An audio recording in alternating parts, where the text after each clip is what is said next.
신입교사분들 같은 경우 이런 면접 서류를 처음 준비해 보는 거기 때문에 어떻게 준비를 해야 하는지 감이 잡히지 않으실 거예요. 그래서 제가 준비한 이력서 양식을 보면서 이야기를 나누도록 할게요.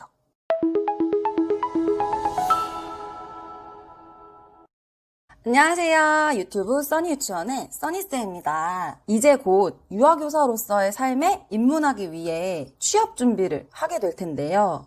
신입교사분들은 경력 증명서를 제외한 이력서, 자기소개서, 포트폴리오 이 세 가지를 탄탄하게 준비하셔야 해요.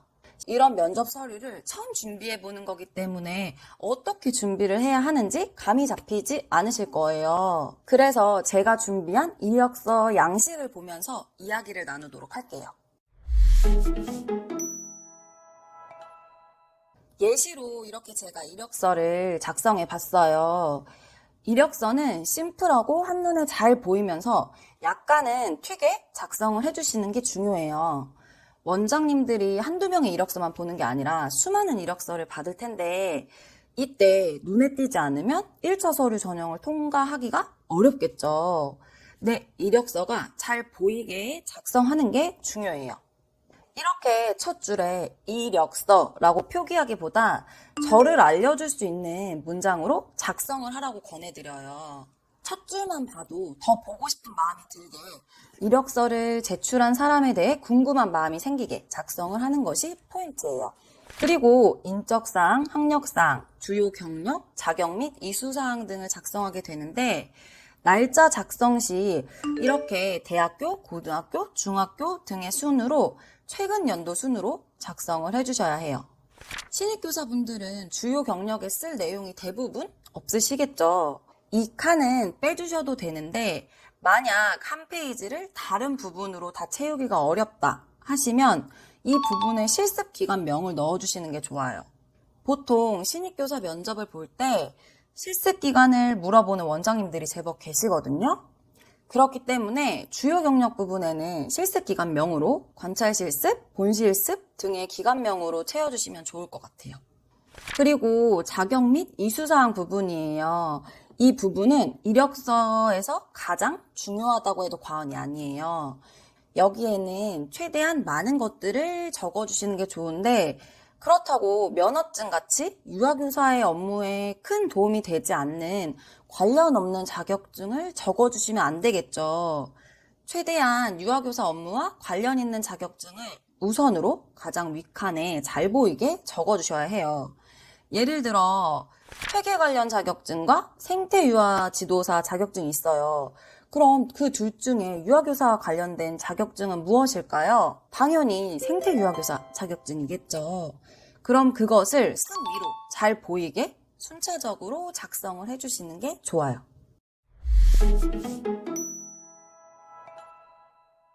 그렇다면 유아교사 업무와 관련된 자격증은 어떤 것들이 있는가 궁금해하는 분들을 위해 몇 가지 알려드리도록 할게요. 몬테소리 자격증, 손유희 지도사, 생태유아 지도사, 미술치료사 등 수업 스킬 혹은 교육과정에 관련된 자격증들이 있어요. 이런 자격증을 가장 윗칸에 작성해 주시고 그 다음으로는 컴퓨터에 관련된 자격증이 있다면 컴퓨터에 관련된 자격증을 기재해 주세요. 실제 현장에 가면 아이들을 보는 일도 물론 중요하지만 워낙 많은 종류의 서류들을 다루기 때문에 컴퓨터 활용 능력 또한 큰 부분을 차지해요. 그리고 요즘 같은 경우는 비대면으로 이루어지는 것들이 많아서 영상물을 가정에 보내는 업무도 꽤나 많아졌어요. 그래서 영상 편집에 관련된 자격증이 있다면 이 또한 함께 기재해 주시면 플러스가 될 거예요. 그리고 저 같은 경우는 자격사항란뿐만 아니라 이수사항란도 따로 만들었어요. 이 부분은 아까도 말씀드렸듯이 최대한 관련 내용을 많이 채우는 게 좋기 때문에 자격증이 아니라 옅놀이 장단, 종이접기 등과 같은 이수증이 있다면 이것도 함께 채워주세요. 여기서 팁을 하나 또 드리자면 몬테소리, 레지오, 프로젝트, 생태교육 등과 같이 중점교육 프로그램을 진행하는 원이 다 달라요. 이 중에서 나의 교육과는 어디에 치우쳐 있는지 만약 나는 생태교육을 집중적으로 하는 원에서 근무를 하고 싶다 하면 생태유아 지도사 같이 그것에 관련된 자격증을 취득하는 게 이력상 큰 도움이 되겠죠. 만약 숲유치원에서 교사를 구하고 있어요. 그래서 많은 분들의 이력서를 열람해 보는데 이때 생태교육 관련 자격증을 많이 가지고 있는 교사가 있다면 당연히 1차 서류를 통과시키고 싶은 마음이 들 수밖에 없어요.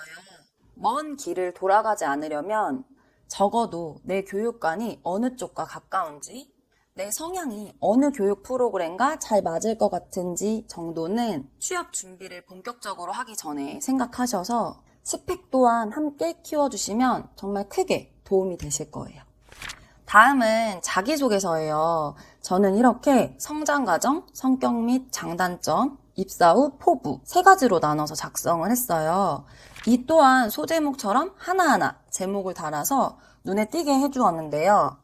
내용을 작성할 때는 이 모든 것들의 내용이 각각 따로따로 가는 게 아니라 자연스럽게 다 이어지게 작성을 해주셔야 해요. 결국엔 이러한 성향을 가지고 있기 때문에 이러한 교사가 될 수밖에 없다라는 점을 느껴지게 작성한다고 생각해 주시면 좀 더 이해가 빨리 되실 거예요. 예를 들어 성장과정 같은 경우 부모님이 저에게 큰 사랑을 주셔서 반대로 큰 사랑을 줄 수 있는 사람으로 성장하게 되었다라든지 단 한 번의 지각도 허용하지 않으신 부모님의 영향으로 성실함을 가지게 되었는데 이러한 모습으로 인해 일적으로 관계를 맺게 되는 대표님과도 현재까지 소통하며 좋은 사이로 잘 지내고 있다라든지 이런 식으로 부모님이 나에게 준 긍정적인 방향을 적어주시되 유아교사직과 이어지도록 작성해 주시는 거예요. 이번에는 성격 및 장단점에 대해서 이야기해 보도록 할게요. 저의 장점은 일 처리가 빠르고 부지런해요. 반면 단점은 꼼꼼하지 못했었단 말이에요. 그래서 이런 단점을 개선하기 위해 기록하는 습관을 들였어요. 서류들을 작성할 때 놓치는 부분들이 있었는데 그러한 실수가 싫고 그렇게 일 처리를 하면 안 된다는 생각이 들어서 개선해야겠다 마음을 먹은 거죠. 회의 때나 회의가 아닐 때나 구분 없이 항상 수첩과 펜을 들고 다녔고 기록해서 놓치지 않기 위해 정말 많이 노력했어요. 그 결과 함께 일한 선생님들과 원장님께 꼼꼼하다는 칭찬을 받게 된 거예요. 그래서 이런 부분을 이력서에 잘 녹아들게 작성을 했어요. 제가 작성한 성격 및 장단점 내용을 짧게 축약해서 이야기를 해보면 단기간에 일을 빠르게 처리하는 능력이 생긴 부작용으로 간혹 몇 가지 일을 빼먹는 단점을 보이곤 했습니다. 이러한 단점을 보완하기 위해서 기록하는 습관을 들였고 현재까지도 미리 계획을 하고 실행하기 위한 노력을 하고 있습니다. 그 결과 주변 동료 교사, 원장님께 꼼꼼하다는 칭찬을 듣게 되었습니다. 이러한 변화로 서류적인 것뿐만 아니라 아이의 작은 부분들까지도 세심하게 신경을 쓰게 되면서 학부모님의 신뢰를 받아 긍정적인 관계를 유지할 수 있었고 신뢰 관계를 바탕으로 교사의 역량을 키울 수 있게 되었습니다. 이런 식으로 단점을 장점화 시킨 사례 혹은 단점을 장점화 시켜서 작성해 주시면 되는데 결국 이러한 성품이 유아교사직에 적합하고 큰 도움이 된다라는 것이 느껴지게 해주면 되세요.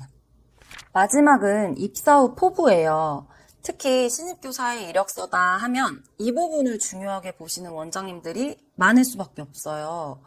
이곳에는 어떠한 교사가 되겠다는 포부도 중요하겠지만 내가 생각하는 중요한 교사의 역할, 교사가 지녀야 하는 성품, 이걸 왜 중요한 성품이라고 생각했는지 이러한 교사가 되기 위해 나는 현재 어떠한 노력을 하고 있는지 구체적으로 작성을 해주시는 게 좋아요. 예를 들면 내가 유아교사직에서 가장 중요하다고 생각하는 교사의 자질은 감정 조절이에요. 그럼 감정 조절이 중요하다고 생각하는 이유는 나의 개인적인 감정을 조절하지 못하면 그 영향이 아이들에게 다 가기 때문인 거죠. 아이가 어떠한 잘못을 하지 않았음에도 불구하고 내 기분이 좋지 않다 해서 짜증을 내거나 과민 반응을 하면 안 되는 거잖아요. 그렇기에 개인적인 일이 업무에 관여되지 않도록 감정을 완만하게 컨트롤하는 연습을 하고 있고, 실제로 내 감정의 원인을 잘 파악하고자 틈틈이 시간 날 때마다 감정에 관련된 도서를 보고 있다. 혹은 컨디션 조절을 위해 휴일에는 여행을 가거나 푹 쉬는 휴식 시간을 갖는 등의 노력을 하고 있다. 이런 식으로 중요하다고 생각하는 교사의 자질은 무엇인지, 그러한 교사가 되기 위해 나는 어떠한 노력을 하고 있고 어떤 교사가 될 건지에 대해 작성을 해주시면 되는데, 이때 포부를 너무 크게 광범위하게 뜬구름 잡는 형식이나 너무 흔하고 뻔한 이야기가 아닌 실제적이고 구체적인 나의 생각이 들어가게 해주시는 게 포인트예요. 이렇게 자소서를 작성했다면 마지막으로 쭉 한 번 더 훑어보면서 내가 과연 원장님이라면 좋아할 내용인지, 꺼려질 만한 내용은 없는지 한 번 더 검토를 하고 수정하는 과정을 거치면 보다 완벽한 자소서를 완성해낼 수 있을 거예요. 그리고 마지막은 포트폴리오를 작성하는 팁이에요. 포트폴리오를 필수로 해오라는 원도 있지만 그렇지 않은 곳도 있어요. 그런데 저는 포트폴리오를 미리 준비하라고 권해드리고 싶어요. 정말 내가 원하는 곳을 선택해서 들어가고 싶으시다면 남들과는 분명하게 차별화된 나만의 전략이 필요하잖아요. 그리고 내가 언제 또 이직을 하게 될지 모르기 때문에 포트폴리오는 꼭 준비를 하라고 말씀드리고 싶어요. 경력 교사인 경우는 내가 수없이 아이들과 했던 활동 사진들, 프로젝트라면 프로젝트 진행 과정 등을 위주로 만들면 되겠지만, 대학교를 이제 막 졸업해서 취업을 준비하는 우리 신입선생님들은 학교에서 그동안 했던 과제물들로 포트폴리오를 만들면 되겠죠. 갓 졸업했을 때 포트폴리오를 만들어두지 않으면 분실이 되거나 망가지거나 버리는 일이 생겨서 나중에 정작 만들어야 될 때 못 만드는 경우가 대부분이에요. 그러니까 우리 예비 선생님들은 포트폴리오를 만들어 두시는 게 좋은데, 만약 나는 포트폴리오를 만들고 싶지 않고 그럴 시간의 여유도 없다 하시면 포트폴리오 형식으로 모아라도 주시길 권해드려요. 입체 결과물 같은 경우는 사진으로 찍어서 모아 놓으시면 되겠죠. 지금까지 말씀드린 부분은 기존의 포트폴리오를 만드는 방법이고요.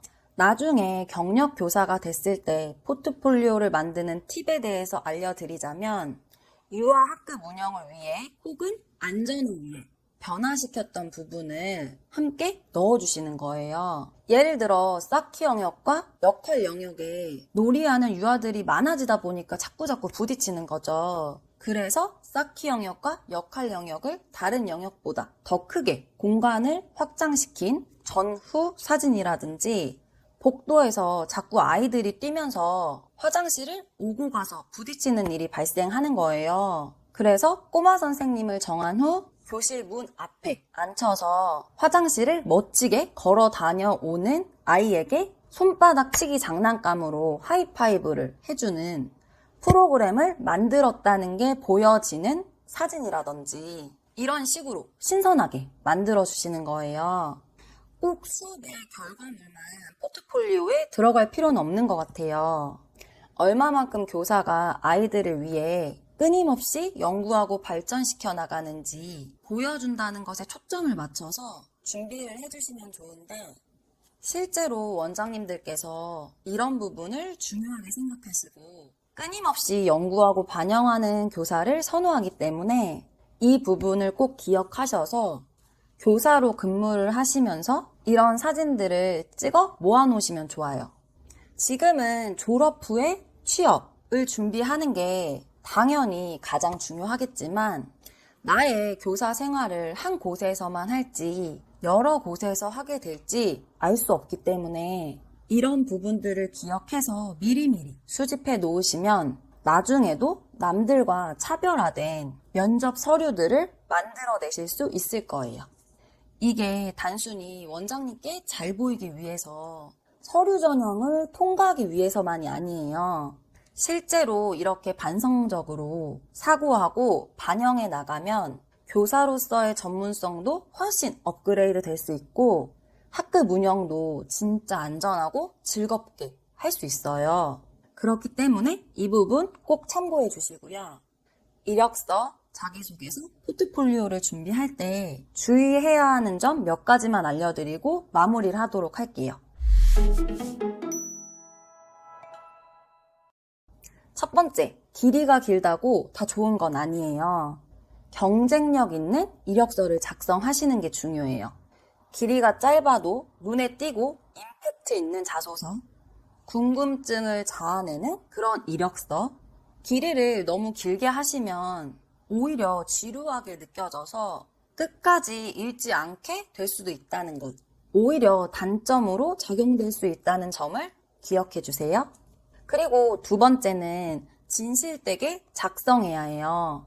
내가 가지고 있는 성품이 아닌데 이런 성품을 가지고 싶다 해서 너무 부풀려서 이야기를 풀어나가면 오히려 신뢰감도 떨어질 수 있고 그 자소서는 내 것이 아닌 게 될 수 있기 때문에 어느 정도 현실감 있게 작성해 주시는 것이 좋아요. 그리고 마지막 세 번째는 맞춤법 확인하기예요. 특히나 여러분들은 이제 교사가 될 거잖아요. 그렇기 때문에 맞춤법은 더더욱 중요하겠죠. 맞춤법 꼭 확인하시고 표 정렬, 들여쓰기나 간격이 잘 맞는지 그런 걸 보시는 원장님들이 은근히 많이 계세요. 저희는 많은 서류들을 해내야 하기 때문에 그 안에서 꼼꼼하지 않다, 덤벙거린다 이렇게 비춰질 수 있거든요. 그렇기 때문에 면접 서류를 준비하실 때 깔끔하게 표 정렬, 맞춤법 꼭 확인하셔서 작성하시길 바랄게요. 이렇게 완벽하게 면접 서류를 준비했다면 롱런할 수 있는 기관을 찾고 면접을 잘 볼 수 있는 방법에 대해 알아봐야겠죠? 바로 다음 강의에 이어서 알려드리도록 할게요.